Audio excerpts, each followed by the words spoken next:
उमरिया इतना सजी धजी जालू बजरिया जालू बजरिया लागेला कहियो करा दे उमरिया इतना सजी धजी जालू बजरिया महंगा पड़ जाई तो है सवारे में कहियो ले ली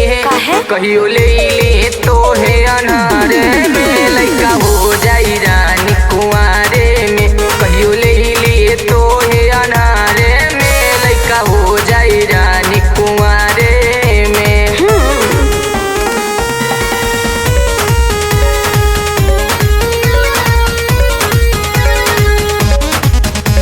कुंवारे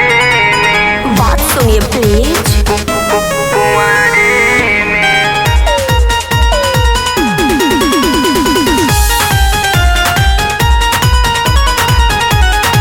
कमर कमानी जसी लपकेला तोरी जोना पहाड़ी जैसा लागेला गोरी कमर कमानी जसी लपकेला तोरी जोना पहाड़ी जैसा लागेला गोरी मन पड़ गईली तोहरे प्यारे में कहियो ले ली है तो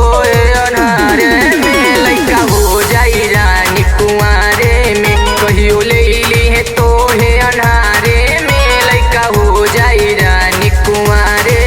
में